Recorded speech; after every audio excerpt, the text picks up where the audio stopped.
Thank you for attending Kentucky Public Pensions Authority New Employee Orientation webinar. My name is Jody Carson, and I'm a Retirement Program Manager within the Division of Member Services overseeing our training and outreach programs. We expect the presentation to last approximately 30 minutes, and we will stick around as long as we need to ensure all your questions and concerns have been addressed. Kentucky Public Pensions Authority, or KPPA, was formerly known as Kentucky Retirement Systems for over 60 years. While our agency name and structure has changed, KPPA still employs the same great staff offering you the same great service. Today we'll have an overview of KPPA benefits based on participation date and how you can do more to prepare for your retirement, whether that's next year or 30 years from now. Under the umbrella of KPPA, we administer County Employees Retirement System, CERS, Kentucky Employees Retirement System, KERS, and State Police Retirement System, SERS. CERS and KERS have both hazardous and non-hazardous employees, while SPRS has hazardous employees. Each member is placed in a tier which is specific to their participation date. There are 3 different tiers, and we will get into those tiers in just a while. As you can see, we are a unique and complex pension system. The plan funding is composed of 3 different sources: employee contributions, employer contributions, and the return on investments. We'll take a closer look at the first 2 sources on the next slide, but let's take a minute to discuss the third, which is the return on investments. The CERS and KRS Board of Trustees are charged with the responsibility of investing their system assets to provide for the benefits of the members of the systems operated by KPPA. To achieve that goal, the board follows policies of thoughtfully growing the system's asset bases while protecting against undue risk and losses in any particular investment area. Let's examine the first 2 sources mentioned to better understand how the 3 work together to fund your retirement benefits. Employee contributions are set by statute and depend on the type of service and benefit tier.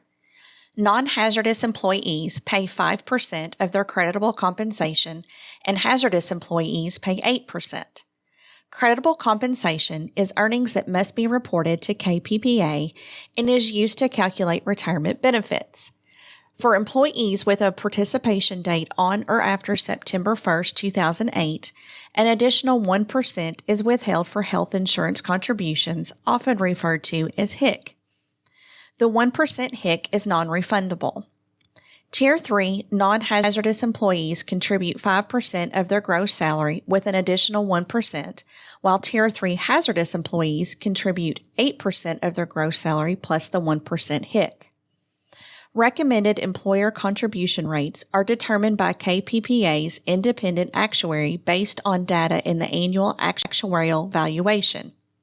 The CERS and KRS Board of Trustees adopt employer contribution rates necessary for the actuarial soundness of the systems governed by the respective boards as required by state law. The KERS and SPRS rates are subject to approval by the Kentucky General Assembly through the adoption of the biennial executive branch budget, and the CERS board sets the CERS contribution rates unless altered by legislation enacted by the General Assembly. See the reference table on this slide to determine the employer contribution rate based on effective date, system, and type of service, or go to our website at kyret.ky.gov and choose Employers and click on the Employee Contribution Rates. As mentioned before, KPPA's benefit structure is dependent upon a member's initial participation date within one of the systems operated by KPPA or one of the other state-administered systems which has a reciprocal agreement under Kentucky Revised Statute 61.680. The member's participation date will determine the benefit tier, which clearly defines requirements for retirement, the calculation used to determine retirement benefits, and more. Tier 1 is for those members with an initial participation date prior to September 1, 2008. Tier 2 is for members that have a participation date on or after September 1st, 2008 through December 31st, 2013. And Tier 3 is for those members with a participation date on or after January 1st of 2014. Tiers 1 and 2 are considered both defined benefit plans, while Tier 3 is considered a hybrid cash balance plan. As the table states, a defined benefit plan pays benefits based upon a formula, and the benefit is a lifetime payment to the member with the option to leave a lifetime benefit to the beneficiary.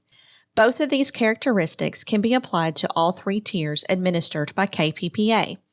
A hybrid cash balance plan obviously shares some characteristics of a defined benefit plan, but it also possesses characteristics of a defined contribution plan, such as a 401k or a 457. Like a defined contribution plan, a hybrid cash balance plan determines the value of benefits for each participant based on individual accounts. Now let's move on to discuss how the retirement eligibility requirements differ based upon the benefit tier structure. To retire with full retirement benefits, meaning no penalty is calculated to reduce the benefit amount, a non-hazardous member is required to meet one of the following criteria. He or she must have 27 years of service regardless of age, or reach the age of 65 regardless of service. Notice I mentioned only one of those requirements must be met to reach retirement eligibility. Hazardous members may retire with 20 years of service regardless of age or reach age 55 regardless of service. Tier 2 and Tier 3 members have the same eligibility requirements for normal or full retirement benefits. Non-hazardous members must retire under the Rule of 87 or age 65 with 60 months of service. The Rule of 87 states that a member must be a minimum of 57 years old and their age plus their service must equal 87. For example, if a member wishes to retire at the earliest age allowed, they would need 30 years of service to add to their age of 57, which would satisfy the Rule of 87 requirement. 57 years old plus 30 years of service equals 87. Hazardous members must attain 25 years of service regardless of age or have reached age 60 with 60 months of service. Tier 1 and Tier 2 members have the option to retire early with a penalty to reduce their retirement benefit. For Tier 1 non-hazardous members, at least 25 years of service but less than 27, regardless of age, or age 55 with 60 months of service is the eligibility requirement. For hazardous members, it's age 50 with 180 months of service. Tier 2 non-hazardous members may retire with a reduced benefit at age 60 with at least 120 months of service, while Tier 2 hazardous may retire at age 50 with at least 180 months of service. Tier 3 members are not permitted to retire early and therefore must meet the requirement from the previous slide or take a refund of their accumulated account balance. As we discussed earlier, the three benefit tiers retirement calculations are based upon a formula. For Tier 1 and Tier 2, the same formula is used, but the variables within the formula differ. We'll discuss those differences in the upcoming slides. So for Tier 1 and Tier 2 members, the calculation for retirement is final compensation multiplied by a benefit factor multiplied by the member's years of service. For Tier 3 members, the calculation to determine retirement benefits is the member's accumulated account balance divided by an actuarial factor. Let's break these formulas down based upon benefit tier.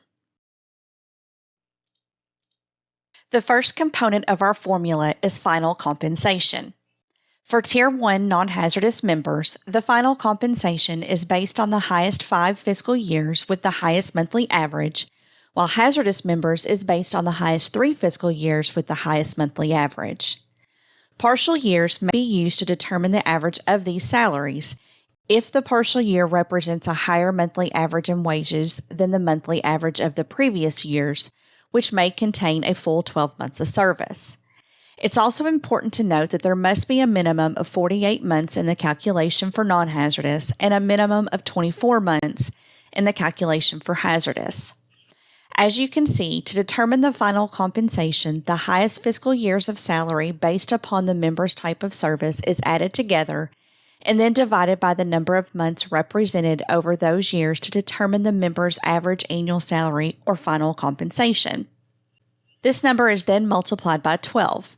So for the hazardous example, this member's final compensation is $45,120, while the non-hazardous example's final compensation is $29,340. So now that we know how to determine the first component of the formula, let's move on to the second, which is your benefit factor. The second part of our formula is the benefit factor. The benefit factor is determined by statute and based upon the system and the type of service. There are several benefit factors for KERS non-hazardous and CERS non-hazardous, so be careful to review which one you apply to your benefits. If there's ever any doubt, you can calculate your benefits on Member Self-Service, which will use the correct benefit factor, or you can look at your online annual statement for guidance. On the next slide, we will put it all together to determine the annual benefit for our member. To complete the calculation, the member would determine their total years of service and then multiply by the appropriate final compensation and benefit factor. On the screen, you will see how we use each component to arrive at our annual basic benefit amount. For our non-hazardous example, let's assume this member is CERS with a participation date of August 1st, 2005, and is retiring effective August 1st of 2032 with 27 years of service. We determined earlier that this member's final compensation is $29,340. So in order to calculate the benefit, we would take $29,340 multiplied by 2% multiplied by 27 years to arrive at $15,843.60 per year. For our hazardous example, let's assume this member is KERS and retiring with 20 years of service. We determined earlier that this member's final compensation is $45,120. So in order to calculate the benefit, we would take $45,120 multiplied by 2.49% multiplied by 20 years to arrive at $22,469.76 per year.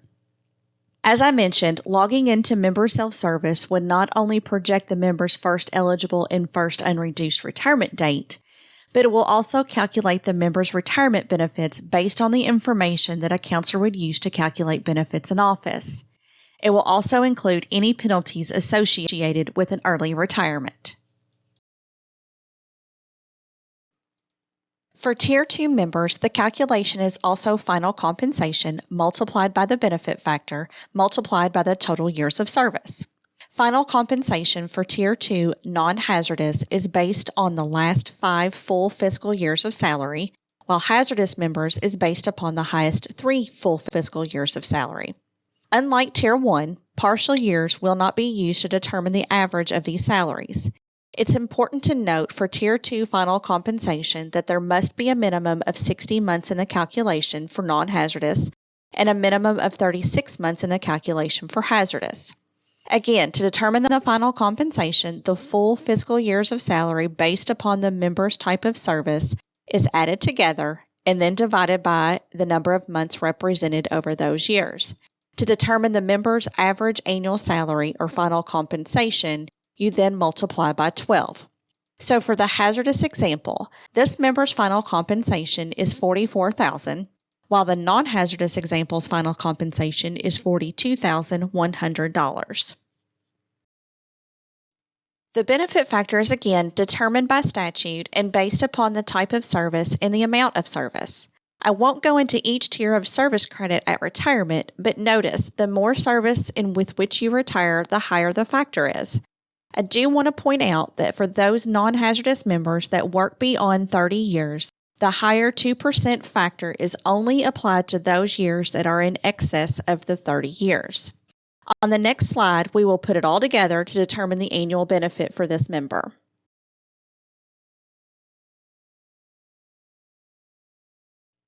To complete the calculation, the member would determine their total years of service and multiply by the appropriate final compensation and benefit factor. On the screen, you will see how we use each component to arrive at our annual basic benefit amount. For our non-hazardous example, let's assume this member is KERS, retiring effective September 1st, 2038, with 30 years of service. We determined earlier that this member's final compensation was $42,100. So in order to calculate the benefit, we take $42,100 multiplied by 1.75%, multiplied by 30 years to arrive at $22,102.50 per year. For our hazardous example, let's assume this member is CERS and retiring with 25 years of service. We determined earlier that this member's final compensation is $44,000. So in order to calculate the benefit, we take $44,000 multiplied by 2.5%, multiplied by 25 years to arrive at $27,500 per year. Again, by logging into Member Self-Service, you can project the first eligible and first unreduced retirement date, calculate the member's retirement benefits, and include any penalties associated with early retirement. Tier 3 benefits are also calculated from a formula, but the formula looks entirely different than the Tier 1 and Tier 2 calculations. Tier 3 is the member's accumulated account balance divided by an actuarial factor. The accumulated account balance is comprised of 4 pieces: member contributions, employer pay credits, base interest, and upside sharing. As mentioned before, a non-hazardous member's contribution is 5% of creditable compensation plus the additional 1% health insurance contribution, or HIC. A hazardous member's contribution is 8% of creditable compensation plus the additional 1% HIC. And as a reminder, the 1% HIC is non-refundable should a member terminate employment and take a refund of their account. The employer pay credit for non-hazardous member is 4% of creditable compensation, while the employer pay credit for a hazardous member is 7.5% of creditable compensation. A base interest of 4% is applied at the end of each fiscal year and attributable to both the member contributions and the employer pay credit. And lastly, upside sharing interest is an additional interest credit that may be applied to a Tier 3 account assuming certain criteria has been met. We'll discuss that criteria more in detail in just a bit. To determine your monthly retirement allowance, you must divide the accumulated account balance by the actuarial factor correlated to your age and type of service. Member Self-Service simplifies the accumulated account balance calculation. It will quickly compute a retirement benefit based upon the specific variables assumed within the benefit estimator. It's important to know that these factors are subject to change based upon actuarial studies and updates to the death tables as a result. To better explain the concept of upside sharing, let's read this slide together and look at an example. Upside sharing interest is the additional interest credit that may be applied to a Tier 3 account. It is not guaranteed. The following conditions must be met before upside sharing interest is applied.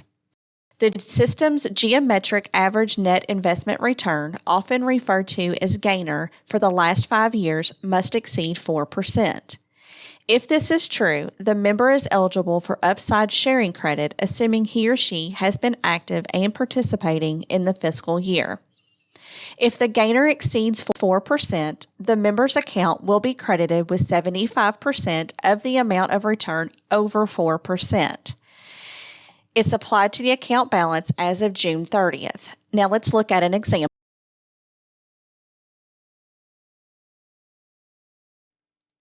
The example shown is an upside sharing credit calculation to better explain this calculation. Let's assume a gainer of 7.5%. Remember, upside sharing is only awarded to an account if the gainer exceeds the 4% base interest. Any return in excess of the base interest is used to calculate the additional upside sharing amount. Once we subtract the 4% base interest from the 7.5% gainer, the returning excess is determined to be 3.5%. The previous slide reminds us that KPPA awards 75% of any return in excess of the base interest to the member's account. 3.5% multiplied by 75% gives us an upside sharing interest of 2.63%. When we add the 4% base interest back to that number, the account's total interest paid is 6.63%. To calculate your benefits assuming upside sharing, you must log into your Member Self-Service or MSS account. It's important to calculate estimates assuming no upside sharing to be conservative and then compare with upside sharing to show how that interest can impact your benefits. Only in Member Self-Service can upside sharing be assumed. If a counselor prepares your retirement estimates, upside sharing cannot be calculated. Your accumulated account balance is divided by an actuarial factor to calculate your monthly life annuity option. Your age at retirement and type of service, hazardous or non-hazardous, determine the actuarial factor. Experience studies are performed by the system's independent actuary at least every 5 years to compare each plan's actual experience to what has been expected, the assumptions. The most recent study was completed in April of 2019. Based on that study, actuarial factors were adjusted effective January 1st of 2020. I've provided a sample of the actuarial factors on the slide, but for a full list of factors, please go to the KPPA website at kyret.ky.gov.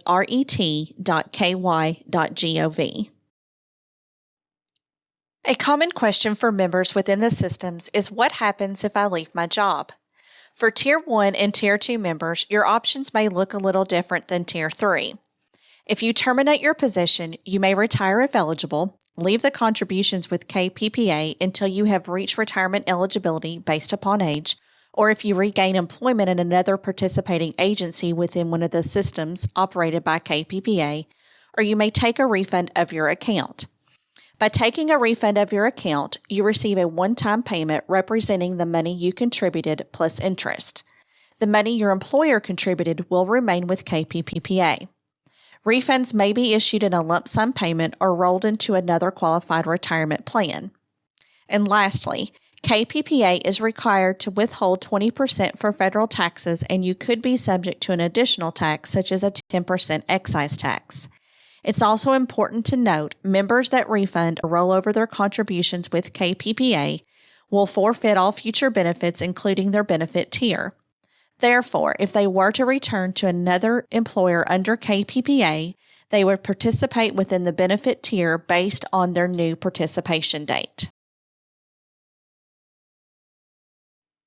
If a Tier 3 member terminates their employment, they have similar options as Tier 1 and Tier 2. They may retire if eligible, leave their contributions with KPPA until they reach retirement eligibility, or regain employment with a participating employer of one of the systems operated by KPPA, or they may take a refund of their account. Tier 3 member refunds are broken into two categories, vested and non-vested. Vested refunds are for members which have at least 60 months of service at the time of separation from the participating employer. Non-vested refunds are for members which have less than 60 months of service at the time of separation from a participating employer. Members who are vested are eligible for a refund of their accumulated account balance. The accumulated account balance is the total of all member contributions, employer pay credits, and all interest credited to both amounts. Members who are not vested are eligible for a refund of the member portion of the account balance. This includes the member's contribution interest and upside sharing interest. A non-vested refund does not include the employer pay credits, upside sharing interest, or the interest on the pay credit balance. Like Tier 1 and Tier 2 refunds, members can be paid directly, or members can roll over for funds to another qualified retirement plan. KPPA is required to withhold 20% for federal income taxes, and you could be subject to additional taxes, such as the 10% excise tax. For Tier 1 members with a participation date prior to July 1, 2003, KPPA pays a percentage of the monthly contribution rate for medical insurance coverage based on the retired member's years of service and type of service. Each year prior to the open enrollment period, KPPA's Board of Trustees establishes the contribution rate for the following plan year. The monthly contribution rate is based on single coverage under the insurance plan approved by the Board of Trustees. This table shows a breakdown of how the percentage paid is determined based on years of service at retirement and the member's type of service. For hazardous members, the percentage paid toward couple, parent, or family coverage is based solely on the amount of service that the member has in an approved hazardous position. You can find this reference table by going to the KPPA website and choosing Retirees, then Insurance. Tier 1 members with a participation date on or after July 1st of 2003 through August 31st of 2008 shall not be eligible for health insurance benefits until the member has earned at least 120 months, 10 years of service in a state-administered retirement system. Tier 2 and Tier 3 members shall not be eligible for health insurance benefits until the member has earned at least 180 months or 15 years of service in a state-administered retirement system. Insurance benefits for all members with a participation date on or after July 1st, 2003 are determined by meeting the requirements of the dollar contribution plans. Non-hazardous members participating in either of the dollar contribution plans will earn a monthly contribution for insurance of $10 for each year of earned service. Hazardous members participating in either of the dollar contribution plans will earn a monthly contribution for insurance of $15 for each year of earned service in a hazardous duty position. It's important to note that under either of these plans, the monthly insurance contribution will be increased on July 1st of each year by 1.5%. The annual increase shall be cumulative and continue to accrue after the member's retirement for as long as the monthly insurance contribution is payable to the retired member or beneficiary. To see current monthly insurance contributions, refer to the notes at the bottom of the PowerPoint slide, or you may find the information by going to the KPPA website. If a retired member is receiving a monthly benefit based on at least 48 months or more of service, including combined service with KERS, CERS, or SPRS, he or she is entitled to name a beneficiary for a $5,000 death benefit payable upon his or her death to an individual, estate, funeral home, or trust. This benefit is not a form of insurance since there's no policy. With the $5,000 death benefit, the member can name a beneficiary other than the person named for the monthly benefit. A retired member can change the beneficiary for this benefit at any time by completing and filing a new Form 6030 or death benefit designation. The $5,000 death benefit is subject to federal income tax and may be eligible in certain circumstances for a direct rollover to defer taxes. Member Self-Service has some new tools to help members prepare for retirement. We hope you give them a try if you haven't already. By logging into your Member Self-Service account, you can update your contact information, request an account balance letter, calculate a benefit estimate, and even apply for retirement online and upload documents such as your beneficiary designation form. MSS also includes an internal messaging center where you can access KPPA correspondence as quickly as logging in. For new hires, you can expect to receive a welcome letter from KPPA with a 4-digit personal identification number to follow. This 4-digit PIN is exclusive to your KPPA account and will be required to discuss confidential information with a counselor over the phone. For those members that are new to the agency but not necessarily to KPPA, you should have received a 4-digit PIN upon your initial participation date within one of the systems. If you are unable to locate that PIN, I encourage you to log into the screen for MSS and click Need to Register. There you will be prompted in Step 2 of the registration process to request a new PIN via email, or it may be sent to your physical address on file. Also, make sure to like KPPA on Facebook, follow KPPA on Twitter, and look for YouTube videos online for more information regarding your retirement benefits. Of course, it's important to visit the KPPA website at kyret.ky.gov for all of our publications, self-service sites, and announcements regarding your retirement benefits. You can speak with a benefit counselor by calling the KPPA office at 1-800-928-4646. You may send your general questions or concerns to the KPPA email address at kppa.mail@kyret.ky.gov. Remember, this is not a secure site, so we ask you to refrain from sending confidential information to the inbox. Of course, it's important to keep your email address up to date for special announcements, registration opportunities for live webinars, member newsletters, and more. KPPA's physical and mailing address is 1260 Louisville Road, Frankfort, Kentucky, 40601.